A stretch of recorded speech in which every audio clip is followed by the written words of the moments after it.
Hi, my name is Trinity, and today myself and Elijah will be giving a movie analysis of the movie The Dirt. So, in our introduction, I will be giving a quick little synopsis, discussing the purpose of the group and their relationships, and connecting it to small group. So, a quick little brief overview of the movie. It is a biographical comedy drama that documented the rise of the rock band Motley Crue. From the rough and humble beginnings in Los Angeles, they evolved to become one of the most iconic rock bands in the 1980s. The movie portrayed the band's wild upbringing, including their struggles with addictions, rise to fame, rocky relationships, successes, and controversies. The band consisted of four members: Nikki Sixx, the primary songwriter and creative force; Tommy Lee, the energetic drummer; Mick Mars, the skilled guitarist; and Vince Neil, the lead singer. As a group, their main goals was just to create music, entertain audiences, and achieve fame and success in the music industry. Their relationship was characterized by companionship, creativity, conflicts, and tensions. While the members did share a common goal of being successful as a rock band, they simultaneously struggled with personal demons, clashes of ego, and pressures of fame.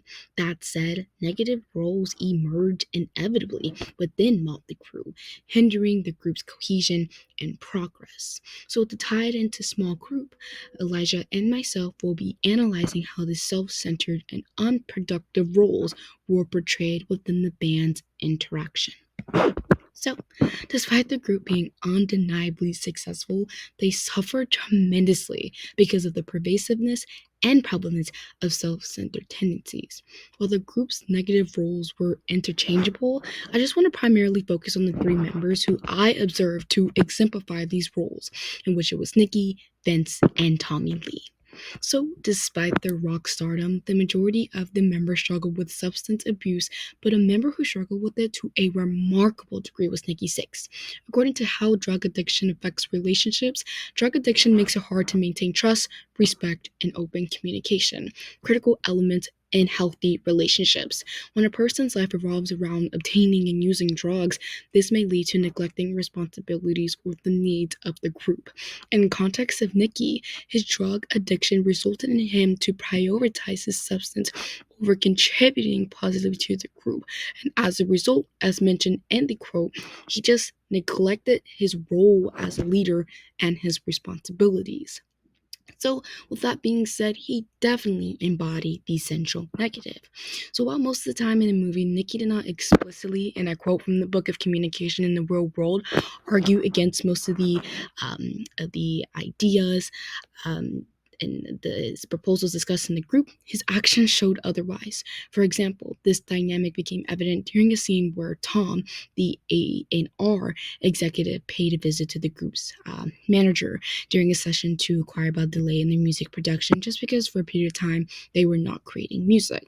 And so although he wasn't initially concerned about their well-being, it just became apparent to him and the movie viewers that the unproductive recording sessions were a result of substance abuse. So while Nikki didn't verbally push back during the sessions, his action just suggested a form of resistance and non-cooperation with this team and music company, stifling progress. The next person I want to discuss is Vince, who is at times considered the monopolizer. According to Communication in the Real World, in short, monopolizers just like to hear the sound of their own voice and do not follow typical norms for conversational term taking. Furthermore, a group will be considered a monopolizer when excessive verbal contributions are not related to the task or when they provide unnecessary or redundant elaboration. Throughout the movie, Vince continuously just contributed his opinion, often without regarding the relevance of his input. Though there are multiple scenes, I just want to discuss one. So for context of the scene, so you guys can just understand, the group decided, hey, where's Austin go sober? So when they went out, it was no drugs or alcohols. So one night at the club, after ordering waters, Vince was just mad. So of course, him being him, he voices anger over the sobriety agreement. So within the discussion, Vince just blatantly ignored the input of other members and solely just focused on his concerns. This reaction definitely highlighted his inclination to prioritize his preferences, even when they conflicted with the group's or rules established for the group. This, as a result of his monopolizer tendencies, didn't allow for equal opportunity to speak and gave way to resentment. The last person I'm going to be discussing is Tommy, in which he was the self-confessor. As defined by Communication in the Real World, The self-confessor is a group member who tries to use group meetings as therapy sessions for issues not related to the group's task. With Tommy, this can be seen in a scene where he got into a physical and verbal altercation with his at the time fiance on the tour bus in regards to her dislike of his mom. And instead of addressing personal issues privately, Tommy brought this altercation into the group setting, using it as a platform to express his personal struggles. This behavior reflected a tendency in which a member, who is a self confessor, treats group meetings as therapy sessions for issues unrelated to the band's task. In turn, this created tension, frustration, which just resulted in disrupting the unity momentarily. So, in an upcoming section presented by Elijah, we delve into the concept of unproductive roles within group dynamics. I'm Elijah, and I will be speaking about the unproductive roles in Motley Crue in the film The Dirt. Unproductive roles shown in the film are aggressors, blockers, social loafers, and doormats. Vince Neil is the front man, and he always valued sex and drugs over music. I feel a lot of his insecurities stem from his lack of perceptive control in the band because he is not the founder. Vince is often shown as the aggressor because he attacks others when he feels insecure. An example is when he got into a DUI accident and killed their friend Raz. He attacked others over it, saying it could have happened to any one of you, kind of pushing blame off of himself onto others. And then he also reacted to someone who insulted him at their first show when he could have just kept his mouth shut and played, and it probably could have gotten forgotten about. He's also seen as a social loafer and a blocker because he does not want to participate in meetings, and he always ignores calls, trying to stay out of everything because he doesn't like the new music. And instead of contributing and making something he would like more, he decides to just push out. Tommy Lee is the awkward teenager who just wants to be cool, and he likes girls. He expresses being an aggressor when he hits his fiancée in the face on the tour bus, because this was an unneeded physical aggression from him. Nikki Sixx is the founder of the band. His control gives him a sense of authority, and he's often rude to others in the band.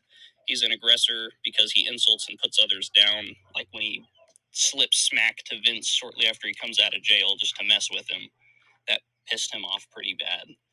And then Nikki Sixx is continuously insulting and rude to others throughout the movie. Mick Mars is the old man, and he stays out of most things. He's kind of the doormat because he's a victim of a lot of the band shenanigans in the hotel rooms, and instead of doing anything about it or saying anything about it, he just runs away, and it's never talked about again.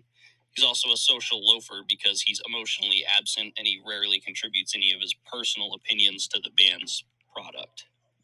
Tom Zutaut is the record label owner, and he just has the demeanor of a doormat, such as when he runs into a bouncer at their first Motley Crue show, to sign him onto his record label.